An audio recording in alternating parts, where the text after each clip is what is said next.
Okay, ahlan wa sahlan kepada semua ahli Ikram Selangor. Kita hari ini berada dalam sesi untuk pelancaran kempen cabutan bertuah Bonanza KIMB 2020. Alhamdulillah. Terima kasih kepada KIMB yang bekerjasama dengan Ikram Selangor untuk kempen ni. Jadi insyaAllah saya akan sampaikan sedikit ucapan sebenarnya kempen ini untuk semua insyaAllah. Pertama, Ikram Selangor ingin mengajak ke semua ahli Ikram, terutama yang berada di Selangor untuk menyambut baik jalinan kerjasama antara Ikram Selangor dengan KIMB dalam menjayakan kempen-kempen yang akan memberi impak yang besar kepada perkembangan ekonomi Ikram khususnya di Selangor apabila kerjasama ini mendapat sambutan yang menggalakkan insyaAllah.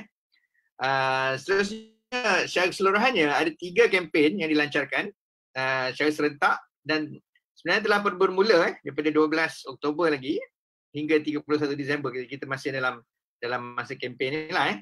Dan KIMB menawarkan hadiah cabutan bertuah yang lumayan bernilai sehingga 30,000, Masya Allah. Dalam zaman PKP COVID ni duit ni sangat-sangat bermakna lah untuk para pemenang semua insyaAllah. Antara kempen yang dijalankan adalah kempen keanggotaan KIMB di mana semua ahli Ikram Selangor digesa untuk mendaftar sebagai ahli anggota KIMB dengan modal pendaftaran sebanyak RM520 sahaja, iaitu RM500 modal share dan RM20 yuran pendaftaran. Setiap pendaftaran baru yang membuat bayaran penuh dan anggota sedia ada yang mencukupkan modal share minimum RM500. Jadi yang baru dan juga yang sedia ada yang mencukupkan share, kalau tak cukup lagi, kepada RM500 layak mendapat 1 tiket cabutan bertuah. Termasuk dalam manfaat menjadi anggota KIMB adalah berpeluang melaksanakan amal jariah secara berlangsung ataupun tidak langsung melalui tabungan ataupun caruman secara berkala dan konsisten, istiqamah insyaAllah. Ini saluran dengan hasrat Ikram bagi memacu kemajuan dan meningkatkan taraf ekonomi dan kehidupan ahli Ikram Selangor melalui dana dan pelaburan yang terurus. Ini kita serahkan kepada KIMB untuk menguruskan dana ini insyaAllah. Kempen yang seterusnya, yang kedua ialah kempen menambah modal keanggotaan. Ahli Ikram Selangor yang telah menjadi anggota KIMB ramai juga dan menabung secara konsisten sebanyak RM210 bersamaan 6 bulan caruman sepanjang tempoh kempen ini layak mendapat 1 tiket cabutan bertuah. So boleh dapat kutip banyak-banyak tiket lah ni insyaAllah.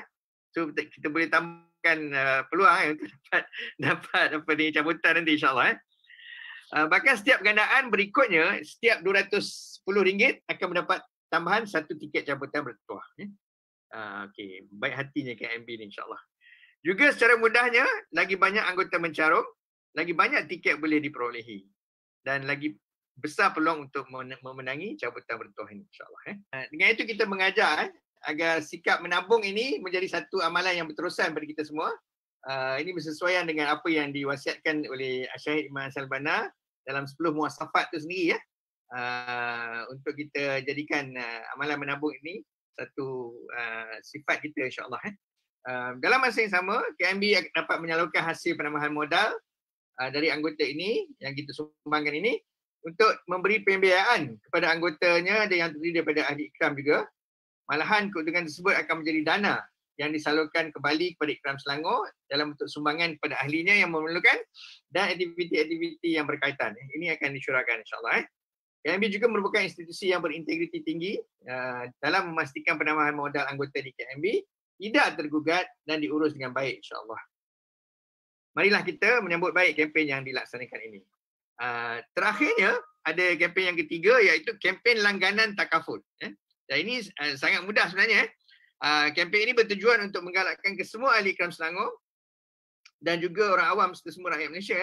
Jadi boleh kita kembangkan kepada adik-beradik kita, saudara mara kita, jiran tetangga kita, kawan-kawan dan sebagainya untuk melanggan takaful dengan KIMB.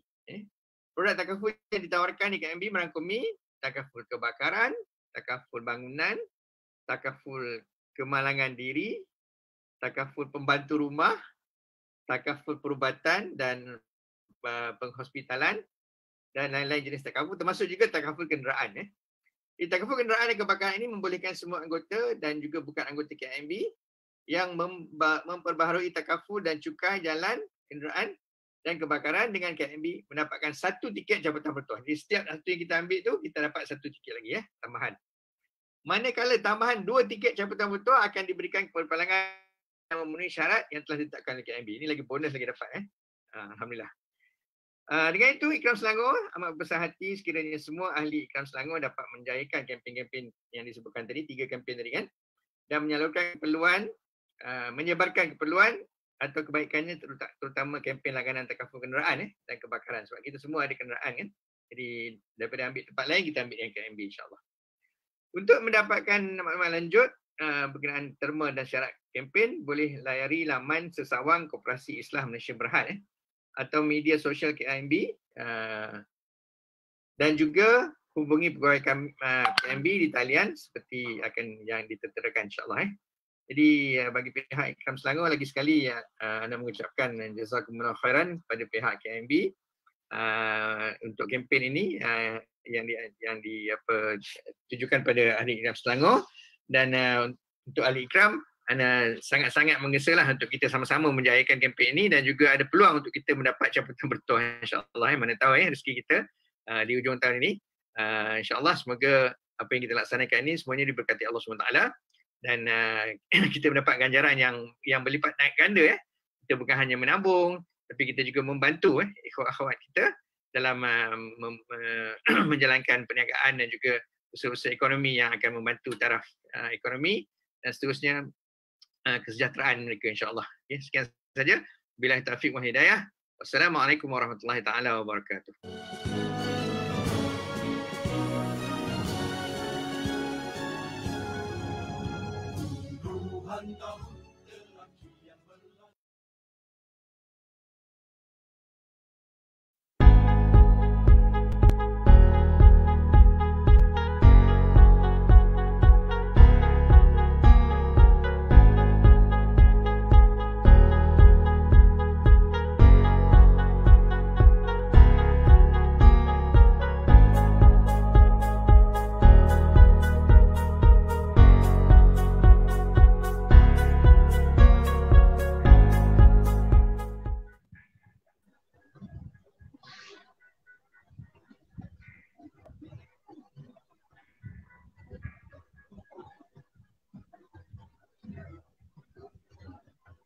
Okey.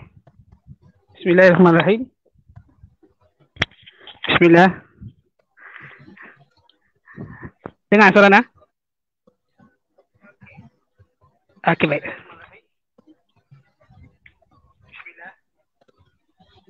Okey, bismillahirrahmanirrahim. Assalamualaikum warahmatullahi wabarakatuh. InsyaAllah, alhamdulillah Allah pertemukan kita. Pertama dan terutamanya kita mengucapkan kesyukuran kepada Allah SWT sebab dapat pertemukan kita pada malam ini. Jadi seperti mana yang sedia maklum, kita telah dimaklumkan bahawa hari ini insya-Allah kita akan kita bersama dengan Ustaz Abdul Rahman pada siri kuliah. Saya rasa tajuk dia agak mantap insya-Allah. Iaitu buang yang keruh, ambil yang jernih. Tapi kita nak tahulah benda apa yang Ustaz nak sampaikan ni sebenarnya kan. Ya. Jadi sebagai pembuka bicara, mohon Al-Fadil Ustaz memberikan gambaran umum atau mukaddimah tentang bicara santai kita pada malam ini. Lagi-lagi pada kita kata apa ni, ambang tahun baru ni lah, dekat-dekat ni kan. Lebih kurang dalam 10 atau 11 hari lagi untuk kita sampai kepada tahun baru ni. Jadi dengan tajuk ambil yang jernih, buang yang keruh, apa agaknya maksud ungkapan ini dan ke mana agaknya Ustaz ingin membawa kita ni, lagi-lagi dalam bicara bulanan Ikram Kuala Selangor pada malam ini. Baik, falyatafaddal mashkura. A'udzubillahi minasyaitonir rajim. Bismillahirrahmanirrahim. Alhamdulillahi rabbil alamin. Nahmaduhu ta'ala subhanahu wa nastahdihi wa nastaghfiruh. ونعوذ بالله من شرور أنفسنا وسيئات أعمالنا من يهده الله فلا مضل له ومن يضلل فلا هادي له أشهد أن لا إله إلا الله ونشهد أن سيدنا محمدا عبده ورسوله اللهم صل وسلم وبارك على سيدنا وحبيبنا محمد وعلى آله وأصحابه والتابعين وتابع التابعين لهم بإحسان إلى يوم الدين رب اشرح لي صدري ويسر لي أمري واحلل عقدة من لساني يفقهوا قولي أما بعد. Yang dimuliakan sahabat moderator Ustaz Razif yang berusaha barisan urus setia daripada pertubuhan Ikram Malaysia, iaitu Ikram kawasan Kuala Selangor, barisan pimpinan, seterusnya ahli-ahli jawatan kuasa, dan yang diraihkan sudah tentu para penonton, para pendengar yang mengikuti live di FB Ikram Kuala Selangor khususnya, yang dirahmati lagi dimuliakan kesemuanya. Saya mulakan dengan Assalamualaikum warahmatullahi wabarakatuh. Kita panjatkan puji dan syukur yang banyak pada Allah Subhanahu wa taala diberi peluang kesempatan untuk berkumpul secara maya pada malam ini, membicarakan tajuk berkaitan dengan selamat datang 2021. Ambil yang jernih dan kita buang yang keruh. Saya nak mulakan dengan maknanya untuk kita masuk ke tahun 2021 ni. Tahun 2020 saya kira kebanyakan daripada kita tahu dianya merupakan satu tahun yang unik. Yang mana kalau dulu masa kita kecil kan, bila dengar 2020 kita membayangkan satu dunia yang berbeza, maknanya gambaran itu maknanya satu begitu futuristik. Dan hari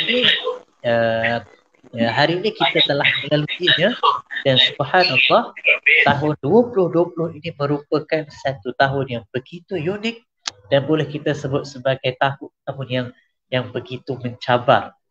Apatah lagi kita semua seluruh dunia diuji dengan virus COVID-19 ini, menjadikan tahun 2020 ini begitu unik dan hebat sekali. Jadi kita nak ambil yang yang jernih, kita buang yang keruh, kita nak masuk tahun baru 2021. Saya nak mulakan dengan setiap daripada kita mesti menghidupkan dan membawa harapan. Saya nak sebut ini. Kita mulakan dengan makna ini, iaitu setiap daripada kita perlu ada harapan. Dan kita tahu harapan ini merupakan satu perkara yang faktor utama kita hidup. Tanpa harapan, kita tak ada harapan. Okay? Maknanya harapanlah yang membawa kita, mendorong kita. Orang Arab kata al-amal. Al-amal, cita-cita. Harapan inilah yang menjadikan kita terus melangkah, kita bersabar, kita kuat. Kerana apa? Kita tahu di hadapan sana ada sesuatu yang baik. Harapan kita yang sangat besar bahawa Allah Subhanahu wa taala akan memberikan jalan penyelesaian bagi musibah yang kita lalui dan memberikan kemenangan untuk agama kita, insya-Allah. Jadi itu makna yang pertama. Dan dalam sirah, kalau kita boleh ambil sedikit contoh baginda sallallahu alaihi wasallam. Baru ni saya baca tentang peperangan Khandaq. Begitu Nabi faham makna ini. Kita tahu perang Khandaq ini satu perang yang sukar. Dia sampai dalam Quran ada satu surah nama Al-Ahzab. Surah Al-Ahzab iaitu surah yang cerita pasal peperangan Khandaq ini. Baginda SAW dan sahabat dikepung 10,000 tentera mengepung Madinah. Nabi SAW gali parit. Kemudian dengan cuacanya, dengan suasana yang getir, sampai Allah gambarkan dalam Quran, izja'ukum min fawqikum wa min asfala minkum wa izzaghatil absar wa balaghatil qulubul hanajir wa tazunnuna billahi zununa hunalika betuliyal mu'minuna wa zulzilu zilzalan syadida. Perhatikan ayat yang menunjukkan bahawa perang ini begitu getir. Ketika musuh tu datang daripada atas, daripada bawah, mata kamu terpana dengan ramai jumlah mereka. dan hati kamu seolah-olah telah sampai ke kerongkong. Nak tunjuk takut hati ni sampai ke kerongkong dan kamu menyangka yang bukan-bukan terhadap Allah. Hunalika betuliyal mu'minun wa zulzinu zilzalan syadida. Ketika itulah orang mukmin benar-benar diuji. Ya, dan mereka diguncang dengan guncangan yang kuat. Dalam suasana getir ini, Quraisy yang tak dapat masuk kerana parit, mereka mereka berbincang ya dengan Yahudi Bani Quraizah yang berada di dalam Madinah, meminta supaya Yahudi Bani Quraizah menyerang orang Islam daripada dalam Allah, sedangkan mereka mempunyai perjanjian. Mereka adalah warga negara Madinah, berpegang dengan perlembagaan, tidak akan mengkhianati Nabi, tetapi kerana habuan dunia, mereka mengkhianati Nabi dan mereka sanggup untuk menyerang orang Islam daripada dalam. Nabi dan sahabat dapat berita ni, tuan-tuan, mereka. Ini berita yang sangat menakutkan. Mereka adalah susah nak menjaga 10,000 kat luar yang tak henti-henti menyerang, tapi tak dapat masuk. Tiba-tiba yang daripada dalam pula nak khianat. Orang semua takut. Ketika itu Nabi nampak suasana yang getir ini. Lalu Nabi kerahkan seorang sahabat Nabi Sa'ad bin Mu'adz. Nabi kata, Sa'ad pergi cek. Pergi cek. Betul ke Yahudi Bani Quraizah ini nak khianat? Kalau betul, nanti bila kau balik nanti, kalau betul mereka khianat, jangan cakap depan orang ramai. Perhatikan kalau betul mereka khianat, jangan bagi tahu orang ramai, tapi bagi isyarat kepada aku yang aku seorang je faham. Orang lain tak faham. Tetapi kalau mereka masih berpegang dengan janji, mereka tak khianat, maka bagi tahulah kuat-kuat wahai manusia, Yahudi Bani Quraizah. Nabi SAW beritahu kuat-kuat. Nampak tak? Kalau mereka khianat, bagi isyarat. Tapi kalau mereka berpegang dengan janji, bagi tahu kuat-kuat. Supaya apa? Untuk meningkatkan harapan ini. Roh maknawi moral orang Islam. Bila Sa'ad bin Mu'adz pergi cek, rupanya benar. Memang benar Yahudi Bani Quraizah telah khianat. Lalu Sa'ad bin Mu'adz balik. Nabi dengan orang ramai, masing-masing menunggu berita. Kalau Sa'ad bin Mu'adz bagi tahu mereka khianat, habis. Semua orang akan jatuh. Mereka punya moral. Tapi Sa'ad bin Mu'adz kata, wahai Rasulullah, adlun waqar. Kata, dia bagi isyarat. Dia sebut dua kabilah. Kabilah Adl dengan kabilah Qar. Ini dua kabilah yang pernah khianat Nabi. Nabi bila dengar, Nabi semua faham. Bila Nabi faham begitu, Nabi takut. Maknanya betul apa yang berita yang selama ni kata, mereka khianat betul.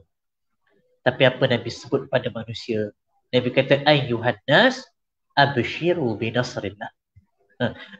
Wahai manusia, bergembiralah dengan pertolongan Allah. Sahabat lain yang tak faham apa-apa kan, ingat tak dapat Allah Akbar, semua takbir. Jadi kita mulakan dengan makna ini. Jangan kata tak ada harapan, jangan kata tak ada faedah, jangan kata susah. Tidak, kita akan tempuh dengan kuat. Kita akan tempuh dia strong. Kita akan tempuh dengan kuat, dengan sabar. Dan kadang kalau kita kadang-kadang baca sejarah negara-negara kafir punya, Ustaz Razif, maknanya contoh negara China. Kalau kita tengok awal 20-an, maknanya awal 1900 tu, negara tak ada apa-apa, miskin, jahil, mundur ke belakang. 1920-an berlaku banjir, lagi menjatuhkan, berlaku pula gempa. Mereka mula nak naik 1940, dah ada kepimpinan yang baik, berlaku perang saudara, ratus ribu mati. Cerita tapi China. Tapi 1950 Presiden 1950 tu yang buat keputusan untuk bangkit. Mereka buat slogan tak ada putus asa. Maka mereka mula bangkit dalam masa 30 tahun. Kita tahu China maknanya hari ni lah, dia jadi kuasa besar. Korea pun begitu, 30 tahun. Dulu Malaysia jauh tinggalkan Korea dalam banyak aspek, hatta sukan sekalipun, bola sekalipun. Tapi mereka bila buat mereka bangkit. Jerman 30 tahun. Jepun lepas Nagasaki 30 tahun juga mereka bangkit. Bahkan baginda SAW ambil masa lebih kurang betul 23 tahun Nabi ambil masa. Maknanya sekali lagi kita nak mulakan bicara dengan makna sebegitu supaya kita masuk 2021 dengan kuat dan kita nak menyusun balik kita punya masa, modal kita untuk kita ada hujah di hadapan Allah Subhanahu wa ta'ala nanti bahawa sesungguhnya kita adalah umat yang beramal, insya-Allah. Jadi mungkin itu sebagai pusingan yang pertama. Kalau Ustaz Nazif senyap dia tak apa ni halang, saya straight juga. Tapi saya baik teringat. Jadi untuk pusingan pertama saya berhenti di sini dulu dan boleh kembali balik pada saudara Ustaz moderator, silakan Ustaz.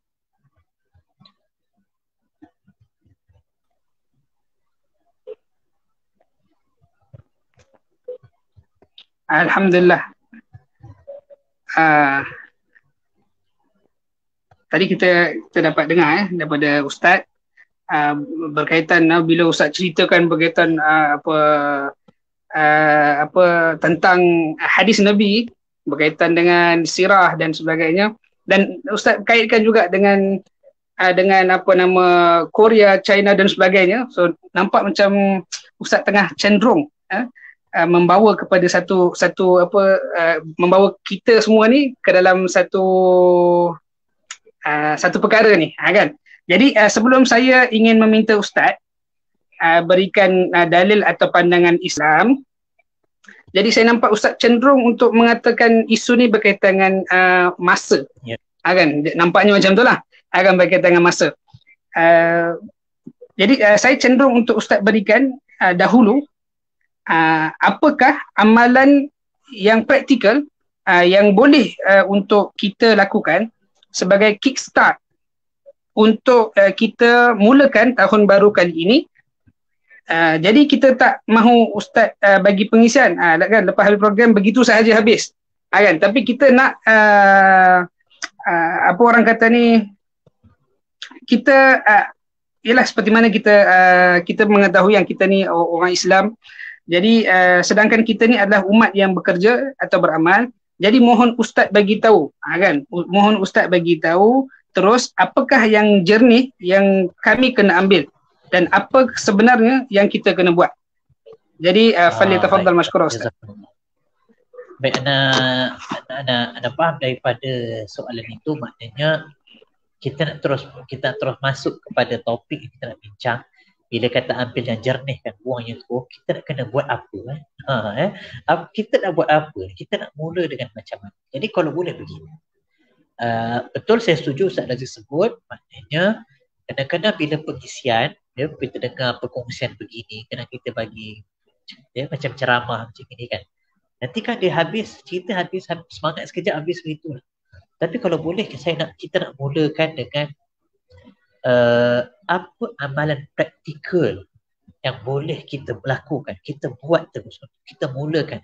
Kalau boleh esok terus, tak payah tunggu 1 bulan 1 ya, 21 kita esok kita dah mula terus. Apa perkara untuk kita maksimiskan masa yang kita ada ini untuk kita bergerak ke hadapan. Baik, tuan perempuan, akhwat rahmati dimuliakan, saya nak maknanya kita nak cuba setuju.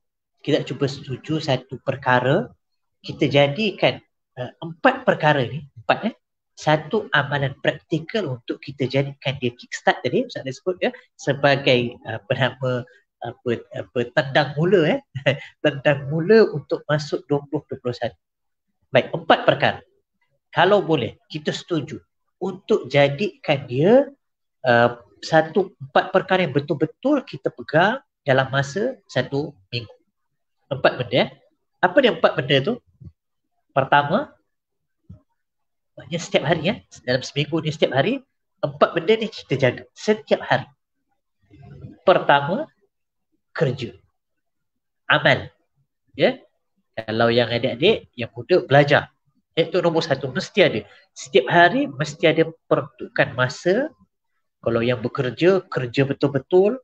Yang beramal, amal betul-betul. Yang belajar betul-betul.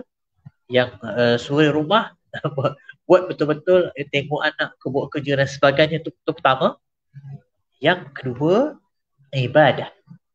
Ada peruntukan masa untuk ibadah. Nanti kita sebut, kita detailkan sikit. Yang ketiga, riyadhah. Dan yang keempat, social. Lagi sekali ya, kita cuba setuju. Ini nak tendang guna hakikat ya. 2021 ni ambil yang keruh, buang yang jernih. Kita cuba setuju 4 benda ni kita jadikan rutin dan jaga betul-betul, kita mulakan dengan seminggu. Start esok lah, esok terus Isnin. Apa tadi? Kerja, amal, kemudian ibadah, yang ketiga riyadhah, yang keempat social. Kita jadikan, kita jaga. Untuk roh kita ibadah, untuk akal kita amal tadi ya, untuk badan kita riyadhah, dan untuk social ijtimaat kemasyarakatan pun ada. Setiap hari kita ada. Kerja 6 jam. Ya, kerja kita minta setiap hari ada 6 jam yang net. 6 jam bersih yang kita betul-betul bekerja. Kita betul-betul buat something. Yang belajar betul-betul belajar. Tingkatkan diri. Ya. Membaca. Buat apa saja 6 jam. Jadikan dia bersih. Dan bekerja. Itu yang pertama.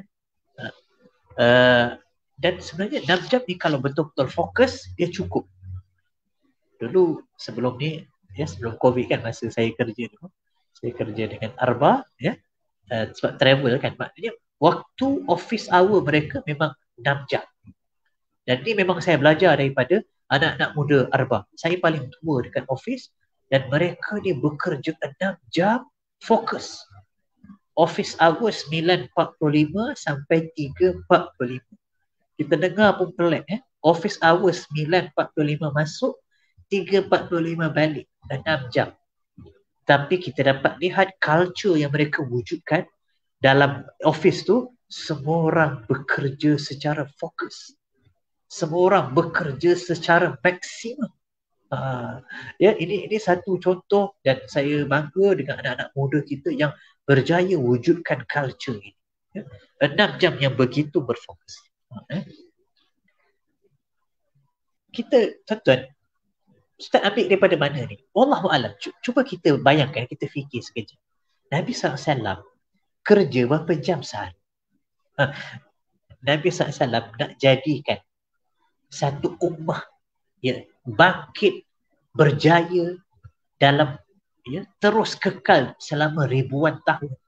Dan Nabi ada masa 23 tahun sahaja nak tukar ini. Agak-agak Nabi kerja berapa jam? Nak tukar satu ummah daripada gembala kambing kepada gembala ummah. Ya. Umar Al-Khattab kata, mata ana. Kata dia, bila aku nak tidur. Ya. Ya, sekiranya, kata Umar Al-Khattab, sekiranya innimtu fillail, kalau aku tidur waktu malam, aku telah kurangkan hak Tuhanku. Bila aku tidur waktu siang, aku akan kurangkan hak rakyat. Mata ana. Jadi Umar, sebab itu dia jadi Umar, dia jadi begitu. Jadi itu kita dah sebut dahulu. Yang pertama, kerja kita minta 6 jam bersih, berfokus. Ustaz, saya suruh di rumah. Ya, suruh di rumah 6 jam. Ada waktu membaca, ada waktu dengar perkara bermanfaat yang sebegini. Ya, kuliah-kuliah online dan sebagainya, belajar online dan sebagainya. Monitor anak-anak, ya, didik anak-anak 6 jam yang betul-betul berfokus untuk, maknanya kita rasa kita bekerja gitu, untuk akal kita kan. Okey, yang kedua ibadah. Betul, pertama kita ada 4 tadi kan. Kita ada 4 ya. Pertama kerja betul 6 jam ya. Masuk 21 6 jam kita start esok betul-betul fokus 6 jam kerja. Yang kedua ibadah.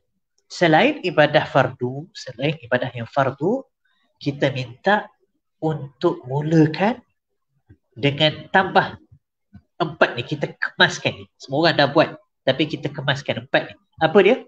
qiyamul lail. Qiyamul lail. Yang kedua, doa. Yang ketiga, zikir. Yang keempat, Quran.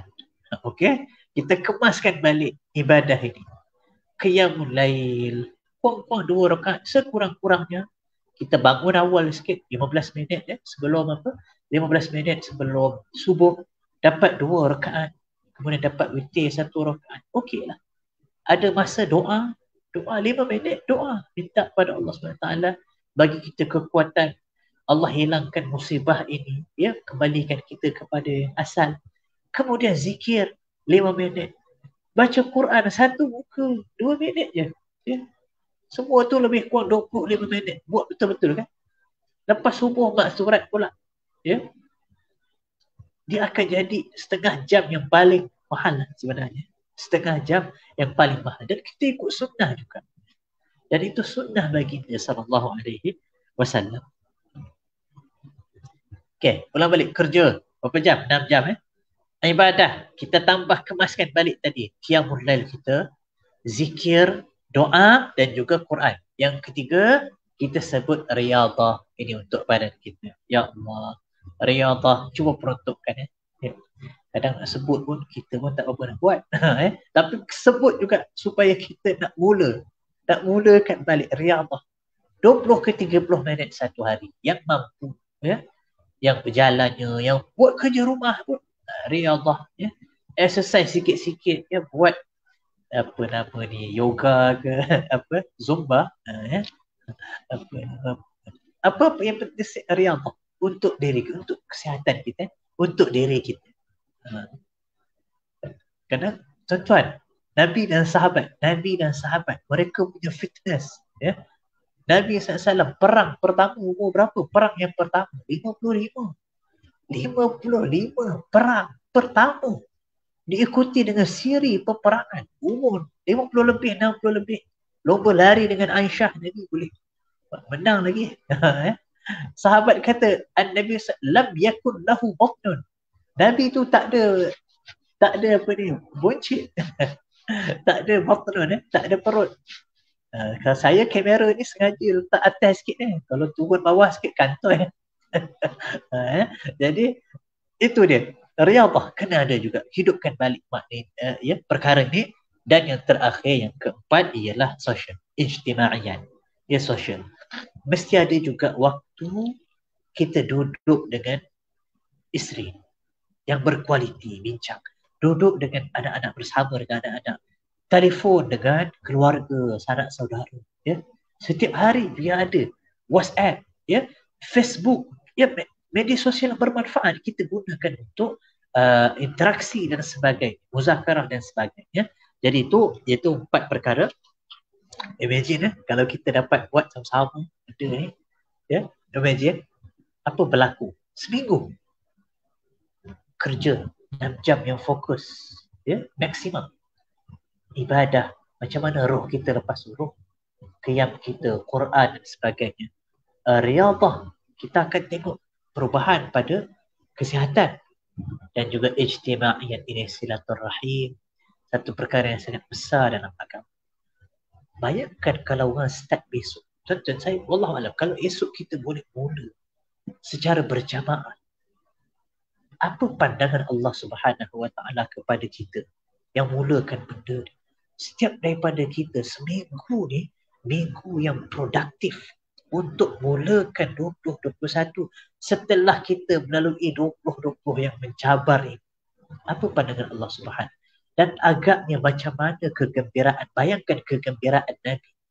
Kita buat semua ni, kita niat mutaba'ah, ikut Nabi kan?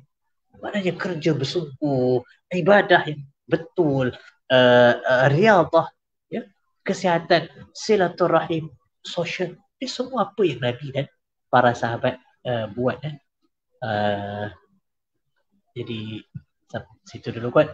Maknanya sebelum cerita kepentingan waktu ke dalil ke apa tu, kita bagi yang praktikal. Kita mulakan ni. Lepas ni kalau ada masa baru kita boleh bincang. Kalau ada nak bincang dalil ke apa, itu kita masuk lepas ni. Sekali lagi, praktikal yang kita nak mula, ya, apa, kerja, ibadah, riyadhah, ijtimaiyah, iaitu sosial. Wallahu alam. Silakan Ustaz Aziz. Okey, baik, alhamdulillah. Kan. Jadi bila Ustaz terangkan kepada kita iaitu apakah benda yang sepatutnya kita praktikkan, ya. Jadi kita dapat rumuskan kepada 4 perkara. Ustaz dah ulang dah, tapi kita saja ulang juga sikit lagi, iaitu kerja, amal, belajar, itu nombor 1. Yang kedua ialah ibadah, qiyam, zikir, Quran, doa. Kemudian yang ketiga ialah riyadhah. Yang keempat sosial. Saya agak tertarik bila Ustaz sebut berkaitan Nabi kan, daripada menggembala kambing kemudian nak menjaga umat pula. So agak ayat tu agak mempengaruhi lah Ustaz. Kemudian Ustaz ada sebut tentang mata anam. Ayat Umar kata mata anam. Takut bila tidur banyak takut terkurang pula. Kurangkan hak rakyat. Kan? Baik. Sajalah Ustaz, kita sebut dalam satu hadis, Nabi ada sebut rebutlah 5 perkara sebelum 5 perkara, sebelum datangnya 5 perkara, iaitu masa hidup sebelum mati, masa sihat sebelum sakit, masa lapang sebelum sibuk, masa muda sebelum tua, dan masa kaya sebelum miskin. Baik, itu boleh jadi ringkasan kepada 4 yang Ustaz sebut tadi tu lah. Sedikit boleh sentuh jugalah. Okey, baik. Jadi untuk pusingan terakhir, ni dah akhir dah ni Ustaz, kan ada lebih kurang 15 minit lagi nak, ya. Untuk pusingan terakhir, kita harap dapat motivasi daripada Ustaz tentang nilai waktu ataupun masa dalam pandangan syarak, dan apakah contoh-contoh yang kami boleh jadikan tauladan dalam kami membumikan contoh-contoh ini dalam kehidupan seharian kami lah. Lagi-lagi musim COVID ni lah kan. tengah semua cuti dan lah, insyaAllah. Baik Ustaz, tafadhal masykurah. Baik, jazakumullahu khairah kepada Ustaz Razif selaku moderator. Ikhwan akhwat, tuan-tuan dan puan-puan, para penonton, para pendengar yang dirahmati dan dimuliakan semuanya. Jadi tadi saya sempat rujuk kajian, cuma saya tak sempat baca habis lah. Kajian berkaitan dengan penggunaan masa, ya, penggunaan masa di kalangan negara-negara di dunia ini.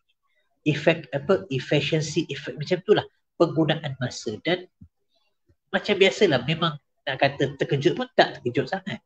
Pasal negara-negara yang kita tengok yang menggunakan masa secara efektif itu semua negara-negara kufar, negara-negara kafir, daripada Jerman, New Zealand, Norway, Sweden, Jepun dan sebagainya. Dan negara-negara yang kurang penggunaan masa ni negara-negara Islam. Dan saya tengok beberapa negara Arab tu, mereka 60%, ya, tak payah sebut negara, 60% daripada masa mereka bila faedah, tak ada faedah. Ya Allah, 60%. Kita ni nak masuk tahun baru, ya. Jadi kita nak mulakan balik makna, mudah-mudahan dengan perbincangan sebegini, ambil yang jernih ni, buang yang keruh ni, kita sebutkan nak masuk 2021, kita tengok balik betapa kepentingan nilai masa. Ustaz Razif sebut ightanim, rebut 5. Dan kita tak lupa, jangan lupa bahawa hampir semua syariat, ibadah khusus yang kita buat itu semua berkait dengan masa. Semayang kita kan, puasa kita. Inna salata kanat 'alal mu'minina kitaban mawquta. Ya, sesungguhnya salat itu, ya, atau itu satu waktu yang telah ditentukan. Ya. Bila sahabat tanya ayyul amali afdal, amal apa yang paling afdal, apa itu as-salatu ala waqtiha, salat pada waktunya. Kita tak lupa semua ni. Hampir semua dalam syariat kita ni semua kaitnya mesti masa. Puasa begitu, ayyaman ma'dudat, beberapa hari yang dibilang, ya. Nabi SAW sebut sumu li ru'yatihi waftiru li ru'yatihi. Kamu nampak, ya, anak bulan tu nampak, puasa dekat situ, dan iftar raya pun pada Bila nampak anak bulan. Semua kait. Al-hajju ashhurun ma'lumat. Haji itu beberapa bulan yang tertentu. Zakat yang dibayar itu mengikut haul. Ya, la ilaha illallah. Semua itu berkait dengan masa. Dan dalam Quran kita baca bila mana Allah Subhanahu wa taala bersumpah. Allah Subhanahu wa taala azim. Dia tidak bersumpah melainkan yang azim. Kalau Allah bersumpah dengan masa-masa ini, itu menunjukkan bahawa wahai pembaca Quran, take note, benda ni penting. Wal fajr wa layalin ashr was subhi idza tanaffas wad duha, ya, wal laili wan nahari. Berapa banyak, bahkan secara jelas surah yang Imam Syafi'i kata kalau satu surah ni saja turun daripada Quran lakafat, cukup dah. Apa dia? Wal asr. Cukup lah kata demi masuk. Jadi kita nak refresh balik makna-makna ya. Ayat kauniyah, ayat-ayat yang cerita tentang kebesaran Allah.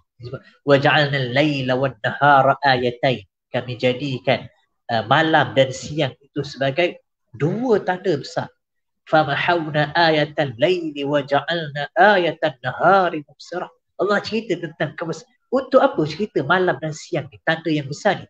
Allah kata lita'lamu adadas sinina wal hisab, supaya kamu tahu bilangan tahun dan perkiraan masa. Allahu akbar. Ini sangat besar ya. Para ulama kita yang faham makna ni, maka berlakulah dulu zaman kegemilangan Islam dulu. Sebab apa? Memahami makna ini. Kata Hasan Al-Basri rahimahullah, setiap kali masuk, maknanya hari yang baru kan, dia kata hari itu berkata, ya, hari itu berkata yunadi, dia menyebut ya, ayyuhan nas, wahai manusia, ana khalqun jadid, ya, ana yaumun jadid, aku hari baru, wa inni li'amalikum syahid, dan aku akan jadi saksi kerja kamu hari ini.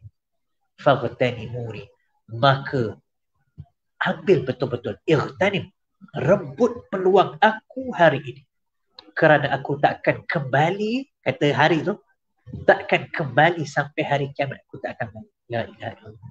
Hari yang dah kita lalu hari 20 hari bulan yang akan habis ni, takkan kembali sampai hari kiamat. Allah. Kata Hasan Al-Basri rahimahullah, ya, kata dia, innama anta anfas, sebenarnya kamu ni, umur kamu ni adalah nafas. Ya Allah. Innama anta anfas, kamu ni adalah nafas, ya. Fa idza dhahaba nafsu, bila kamu habis satu nafas, habislah sebahagian umurmu. Ya. Dan aku takut bila dah habis sebahagian, akan habis semua. Tuan, cuba ambil nafas. Ya. Ambil satu nafas. Habis umur kita. Boleh tak lepas ni kita lihat balik hidup kita ni dengan nafas. Kita hidup berapa tahun? 30, 40, 50, 60 tahun kan? 60 tahun. Berapa bulan? Kalilah. Ya? 60 tahun berapa bulan? Berapa bulan? Berapa hari? Banyak hari tu jam berapa jam? Ya? Kalau minit berapa minit? Last kali berapa nafas kita ambil? Allah. Itulah hidup kita. Hidup kita adalah nafas yang kita ambil ini. Ibn Qayyim pun sebut begitu. Ibn Qayyim kata, setiap nafas yang keluar di dunia ini bukan pada jalan Allah, di hari kiamat nanti datang sebagai hasratan wa nadamah. Nafas dan peluh yang keluar di dunia bukan pada jalan Allah, hari kiamat adalah penyesalan. Kata Ibn Qayyim rahimahullah, min alamat, oh ini mahal tuan-tuan dengar dulu kata dia, ini para ulama dulu yang faham ya, min alamat maqtullah lil 'abd, ya, tadyi' al-waqt, antara tanda-tanda kemurkaan Allah pada hamba, dia banyak habiskan masa dengan perkara yang tidak berfaedah, kerana dia telah mensia-siakan satu peluang untuk dia ke syurga. La ilaha illallah. Kata dia sambung, wa min alamat hubbillah lil 'abdi Dan tanda-tanda Allah sayang pada seseorang an yaj'al syawaghilahu akthar min waqtihi, iaitu dia jadikan kesibukan dia, tugas dia lebih banyak daripada waktu. Nampak Ini KPI apa? Ini cara mudah kita nak ukur, nak tengok Allah sayang tak dekat kita. Allahu Akbar. Kadang rasa makan dalam juga Allah sayang tak dekat kita bila mana kita, aku ni boring tak ada kerja. Allahu Akbar. Mungkin itu tanda Allah murka. Tapi orang yang marah tu, aduh sibuknya, tak ada buat ini, tak sempat buat ini, sibuk dekat sini. Mudah-mudahan walaupun tension tu, mudah-mudahan satu tanda Allah sayang. Sekali lagi kita nak motivasi ni kan. Kita nak tengok balik makna ini. Nak masuk tahun yang baru tinggalkan yang lepas yang lama ini. Kata Al-Muhasabi, seorang ulama, dia sebut, demi Allah, kalaulah dia kata, kalaulah masa itu boleh dibeli dengan harta. Ya Allah, kalaulah masa itu boleh dibeli dengan harta. Nescaya kau akan beli masa-masa orang yang bermasa ni, dia kata. Bagi dekat aku dia. Sampai begitu. Kata Ibnu Jauzi satu hari disebut dalam Syiar A'lam. Ibnu Jauzi bila kawan-kawan yang nampak dia tengah jalan, kawan dia, "Oi, mari sini kita duduk sekejap kan, borak-borak sembang."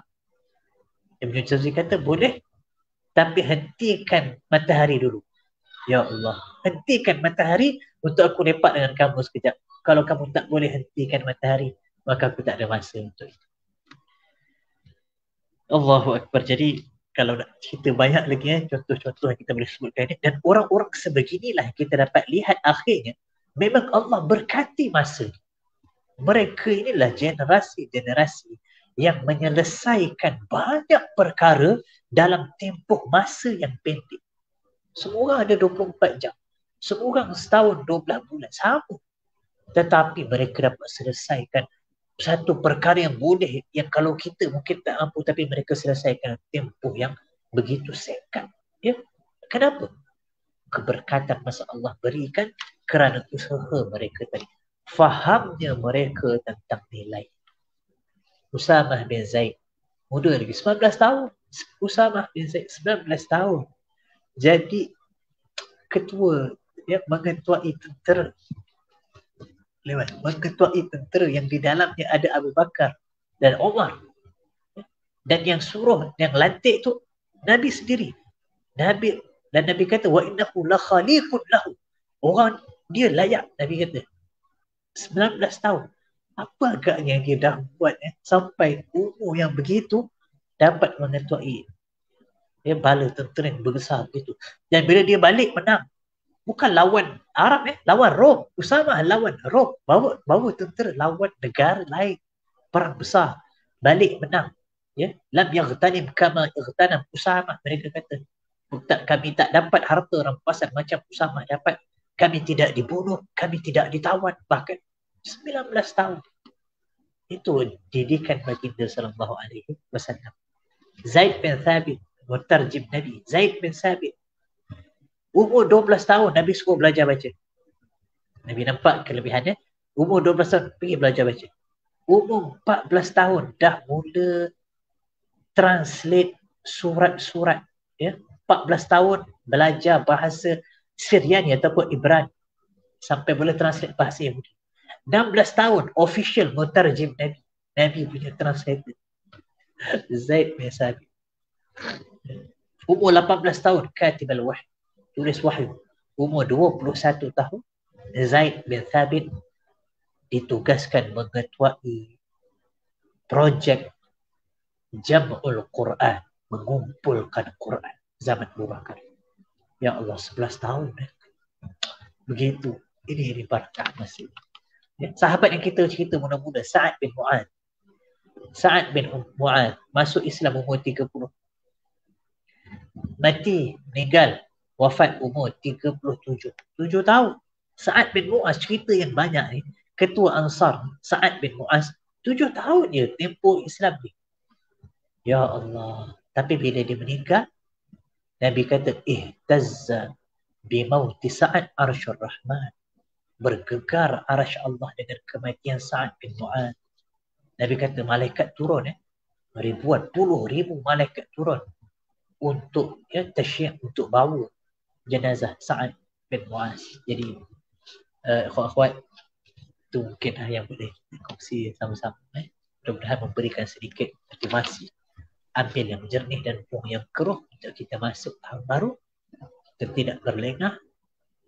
Kita mula lihat umur kita adalah setiap hela nafas yang kita ambil. Wallahu a'lam.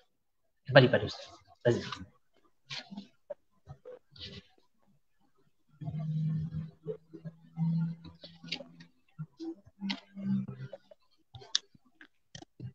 Masya Allah, Alhamdulillah. Bila kita dengar Al-Fadhil Ustaz Abdul Rahman mengupaskan berkaitan dengan masa, rasa macam nak menangis.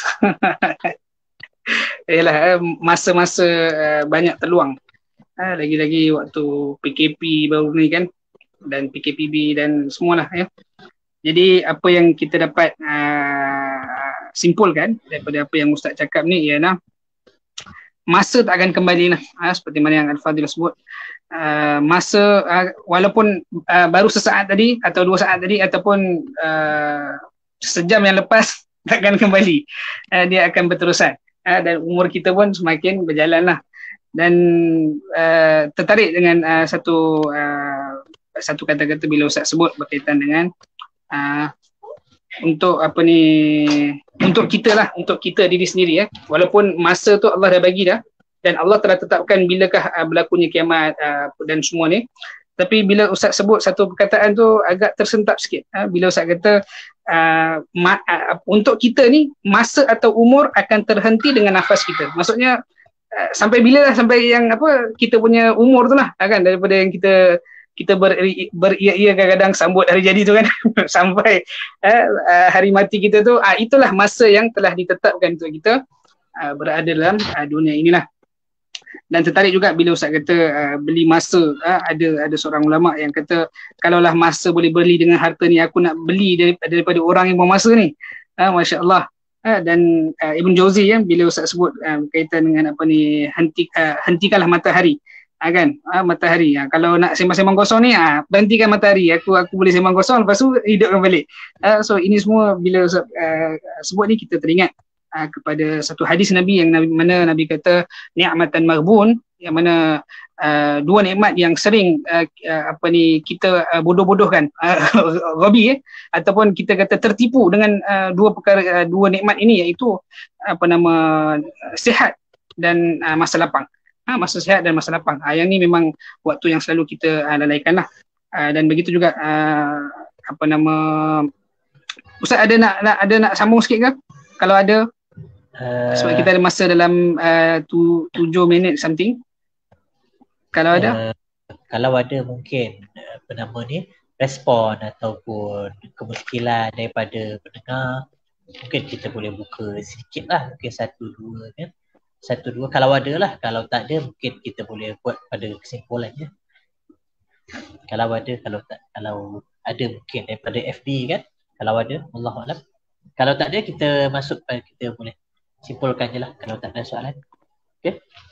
Kesimpulan kepada apa yang kita nak bincang.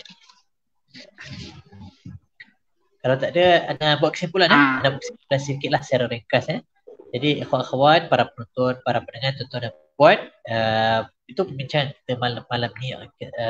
Saya cuba sama-sama nak kongsikan dalam maknanya menempuh tahun baru ini, dalam kita melihat keadaan umat hari ini, yang kerana umat Islam masih lemah, masih ke belakang nak banding dengan negara-negara kafir, negara-negara barat dan yang pun kita masih ke belakang. Pun begitu kita sedih juga kerana dalam keadaan begitu kita masih lagi tidak melihat nilai masa itu. Sedangkan kita di belakang, tapi kita masih lagi setengah tu. Kadang-kadang saya terbaca jugalah status orang yang kadang-kadang sedih kan. Aku bangun tidur, dia kata aku bangun tidur, tengok tak ada apa benda nak buat, aku pun tidur balik. Ya Allah. Sedang kita ke belakang, kita mundur. musuh menggunakan setiap masa. Musuh guna ambil peluang masa untuk hancurkan kita. Lalu dia tinggalkan kita tahu. Jadi nak masuk 2021 setelah kita melalui 1 tahun 2020 yang saya secara peribadi mencabar, ya. Jadi kita nak kembali balik. Dan kita nak cuba secara berjemaah. Kerja, amal, muzakarah, belajar, ibadah, kuatkan balik asas tu kan. Qiyam kita punya zikir, doa, Quran, riyadhah, kita punya kesihatan dan juga sosial, silaturrahim. Jadi kalau kita dapat buat sama-sama, just bayangkan pandangan Allah ya pada kita, dan bila dibentangkan amalan kita pada baginda sallallahu alaihi wasallam, kita harap baginda sallallahu gembira dengan apa yang kita lakukan ini semata-mata untuk kembalikan balik agama kita ni, ubah kita ni pada landasan yang benar. Jadi rasa mungkin itulah kesimpulan yang boleh simpulkan. Terima kasih kepada moderator, terima kasih kepada penganjur Ikram Kuala Selangor. Mudah-mudahan Allah berkati setiap detik dan masa dalam perbincangan kita pada hari ini. Ana mohon maaf kelemahan kekurangan daripada diri ana, kelebihan dan juga itu semua daripada Allah Subhanahu wa taala. Wallahu a'lam. Assalamualaikum warahmatullahi wabarakatuh. Alhamdulillah. Jadi alhamdulillah kita dah dengar panjang lebar ya berkaitan dengan tazkirah hari ini ya. Walaupun Ustaz sebut berkaitan dengan apa, buang yang keruh dan ambil yang jernih, tapi tajuk poin kita ni lebih menjurus kepada masa, yang mana sebahagian daripada kita memanglah bila sebut pasal masa ni kebanyakan kita akan biarkan masa tu berlalu begitu sahaja. Sebab tu ada perkataan Arab, pepatah Arab sebut al-waqtu kas-saif, masa itu seperti pedang. Kalau kita tak potong, kalau kita tak gunakan masa tu, nanti masa yang akan pergunakan kita ya, masa akan permainkan kita. Jadi maksudnya kita terbiar dengan belitan iblis, syaitan dan sebagainya lah. Dan teringat juga satu hadis yang mana Nabi ada sebut, min husnil islamil mar'i tarkuhu ma la ya'nih. Hadis maklumlah, ini hadis adalah hadis 40 pun ada kan, yang mana daripada keelokan ataupun kita kata kesempurnaan seorang Muslim itu, atau kebaikan, kalau kita nak nampak orang tu baik dalam agama Islam dia itu, maka dia akan tinggalkan apa yang tidak berguna lah, ataupun apa yang menjadi sia-sia pada kehidupan dia itulah. Jadi alhamdulillah banyak poin yang telah Ustaz sampaikan. Apa yang kita harap ialah kita dapat beramal sedaya upaya daripada poin-poin yang telah Ustaz jelaskan. Yang mana Ustaz awal-awal lagi Ustaz dah kata dah, kan, kita ni kadang-kadang ceramah je, tak apa, kali ni kita nak praktikal pula kan. So Ustaz punya poin pun terus kata praktikal. So kita cubalah apa yang mana Ustaz ada sebut berkaitan dengan 4 perkara yang telah Ustaz jelaskan. Kerja akan 6 jam, kalau belajar amal, kemudian ibadah, riyadhah, dan juga sosial lah. Sosial tu mestilah seperti mana Nabi pun jumpa orang. Ada orang kata tak boleh, kita kena ibadah je kan, tapi Nabi pun jumpa orang, so kita pun kenalah jumpa orang juga kan, bercakap, menyembang, bertegur sapa. Dan itu juga merupakan akhlak seorang Muslim lah, bukan dia duduk dalam betapa dan sebagainya. Dan saya rasa sekadar itu sahaja apa yang telah disampaikan, kita amal dan kita pula cuba-cuba sampaikan kepada orang terdekat kita, ataupun dalam siri-siri peringatan-peringatan kita dekat dalam Facebook ke dan sebagainya, boleh jadikan poin yang boleh kita sampaikan kepada orang lain. Jazakallah khair Ustaz. Jazakallah khairah. Sangat baik, mantap kita punya penjelasan. Dan untuk itu sahaja, jadi kita bolehlah tamatkan pembincangan kita dengan tasbih kifarah. Subhanakallahumma bihamdika asyhadu an la ilaha illa anta astaghfiruka wa atubu ilaik. Saya mohon maaf sekiranya ada tersilap, kekurangan daripada pengendalian saya ini. Jadi terima kasih kepada Ikram Kuala Selangor, dan terus maju jaya insya-Allah. Assalamualaikum warahmatullahi wabarakatuh. Waalaikumsalam warahmatullahi wabarakatuh.